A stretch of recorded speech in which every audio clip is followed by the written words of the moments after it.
Target education में आप सभी का स्वागत है। रासायनिक समीकरण को संतुलित करना। नाम सुनते ही लगता है ना कि कोई बहुत मुश्किल चीज होगी, पर क्या हो अगर मैं कहूं कि ये कोई मुश्किल काम नहीं बल्कि विज्ञान की एक बहुत ही मजेदार पहेली को सुलझाने जैसा है। तो आज हम इसी पहेली के सारे राज खोलेंगे और इसे हल करने के कुछ बहुत ही आसान तरीके सीखेंगे। चलिए शुरू करते हैं। तो आज के हमारे सफर में हम क्या क्या देखने वाले हैं। सबसे पहले तो हम ये समझेंगे कि एक रासायनिक अभिक्रिया आखिर होती क्या है। फिर हम उस सुनहरे नियम की बात करेंगे जिसकी वजह से समीकरणों को संतुलित करना इतना जरूरी हो जाता है। इसके बाद हम दो बहुत ही काम के तरीके सीखेंगे, हिट एंड ट्रायल विधि और बीजगणितीय विधि। और बिल्कुल आखिर में हम सारी जरूरी बातों को एक साथ समेट लेंगे। तो चलिए अपनी यात्रा शुरू करते हैं सबसे पहले और सबसे बुनियादी सवाल के साथ। एक रासायनिक अभिक्रिया क्या होती है? और इसे अच्छे से समझने के लिए क्यों ना पहले भौतिक और रासायनिक बदलावों के बीच का फर्क जान लें। जरा स्क्रीन पर देखिए, बाईं तरफ बर्फ पिघल रही है। ये एक भौतिक बदलाव है। पानी का फॉर्मूला तो H2O ही रहेगा, है ना? चाहे वो बर्फ हो या तरल पानी, मतलब कुछ भी नया नहीं बना। लेकिन अब दाईं ओर देखिए, जब मैग्नीशियम का रिबन जलता है तो वो हवा की ऑक्सीजन से मिलकर कुछ बिल्कुल नया बना देता है, मैग्नीशियम ऑक्साइड। यहां पुराने बंधन टूटते हैं और नए बंधन बनते हैं। बस यही तो है एक रासायनिक अभिक्रिया। अच्छा, तो अब हम ये समझ गए हैं कि एक अभिक्रिया होती क्या है। तो चलिए अब उस सबसे जरूरी नियम को समझते हैं जो इन सभी अभिक्रियाओं को कंट्रोल करता है और हमें बताता है कि समीकरणों को संतुलित करना आखिर इतना जरूरी क्यों है। और ये सिद्धांत है द्रव्यमान संरक्षण का नियम। सुनने में शायद थोड़ा भारी लगे, पर इसका मतलब बहुत सीधा सा है। किसी भी रासायनिक अभिक्रिया में पदार्थ को ना तो बनाया जा सकता है और ना ही मिटाया जा सकता है। इसका मतलब अभिक्रिया शुरू होने से पहले चीजों का जितना वजन था, अभिक्रिया खत्म होने के बाद भी उतना ही रहेगा। ये प्रकृति का एक ऐसा नियम है जिसे कोई तोड़ नहीं सकता। तो ये हमें एक बड़े ही मजेदार सवाल पर ले आता है। अगर ये प्रकृति का इतना पक्का नियम है तो फिर हम लोग समीकरणों को संतुलित करने में अपना समय क्यों लगाते हैं? और इसका जवाब बहुत सीधा है।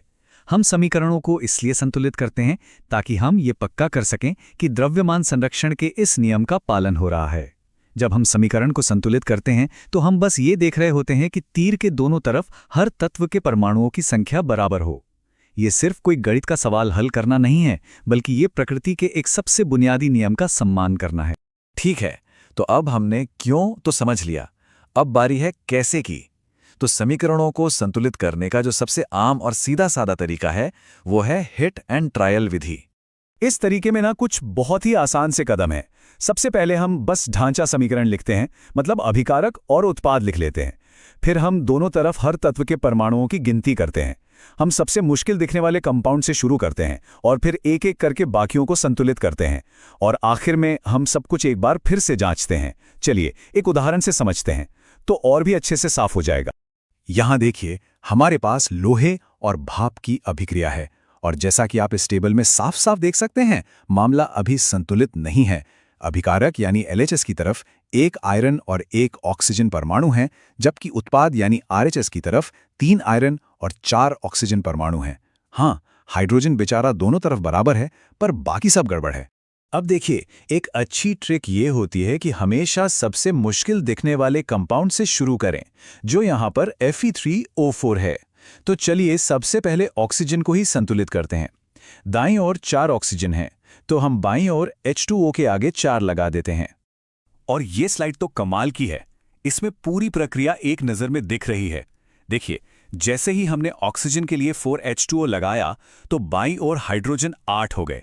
अब इसे ठीक करने के लिए हम दाईं ओर H2O के आगे 4 लगा देते हैं और आखिर में दाईं ओर जो 3 आयरन हैं उन्हें संतुलित करने के लिए हम बाईं ओर Fe के आगे 3 लगा देते हैं। और हो गया, हमें हमारा संतुलित समीकरण मिल गया। 3Fe + 4H2O, Fe3O4 + 4H2। Hit and trial विधि छोटे मोटे समीकरणों के लिए तो बढ़िया है, पर जब समीकरण बड़े और जटिल हो जाते हैं ना, तो ये तरीका थोड़ा कंफ्यूजिंग हो सकता है। और यहीं पर हमारी मदद के लिए आती है बीजगणितीय विधि। ये एक ज्यादा भरोसेमंद और पावरफुल तरीका है। इस तरीके का जो मेन आइडिया है ना, वो ये है कि हम केमिस्ट्री की समस्या को एक तरह से गणित की समस्या में बदल देते हैं। हम हर पदार्थ के आगे A, B, C, D जैसे चर यानी वेरिएबल्स लगा देते हैं। फिर हर एक तत्व के लिए हम एक समीकरण बनाते हैं, ये पक्का करते हुए कि तीर के दोनों तरफ उस तत्व के परमाणु बराबर हों। और जब हम इन गणितीय समीकरणों को हल करते हैं तो हमें अपने आप सही गुणांक मिल जाते हैं। तो सवाल उठता है, कौन सा तरीका कब इस्तेमाल करें? यह स्लाइड इस सवाल का एकदम सीधा जवाब देती है। हिट एंड ट्रायल विधि तेज है, अंदाजे पर चलती है, जो आसान समीकरणों के लिए सबसे अच्छी है। वहीं दूसरी तरफ बीजगणितीय विधि पूरी तरह व्यवस्थित और गणित पर आधारित है, जो इसे मुश्किल समीकरणों के लिए एक भरोसेमंद विकल्प बनाती है। चलिए, तो अब तक हमने जो कुछ भी सीखा है उसकी सबसे जरूरी बातों को एक बार फिर से देख लेते हैं, ताकि वो दिमाग में एकदम पक्की हो जाएं। ये स्लाइड जरूरी बातों को बहुत ही अच्छे से दिखा रही है। दाईं तरफ देखिए, ये जो नियम है ना, इसे हमेशा याद रखिए। हमेशा पहले धातुओं और अधातुओं को संतुलित करें और हाइड्रोजन और ऑक्सीजन को सबसे आखिर के लिए छोड़ दें। बस ये छोटी सी बात याद रखने से ही आपका काम बहुत आसान हो जाएगा। और आखिर में चलिए इस एक सोच के साथ आज की बात खत्म करते हैं। एक संतुलित रासायनिक समीकरण सिर्फ कुछ अक्षर या नंबर नहीं है। ये असल में ब्रह्मांड के एक सबसे गहरे नियम का सबूत है कि पदार्थ कभी खत्म नहीं होता, वो बस अपना रूप बदलता है। ये प्रकृति की व्यवस्था और उसकी सुंदरता का एक जीता जागता प्रमाण है। हमारे साथ जुड़े रहने के लिए आपका बहुत बहुत धन्यवाद। और हाँ, इस पूरे विश्लेषण की PDF आपको हमारे टेलीग्राम चैनल पर मिल जाएगी।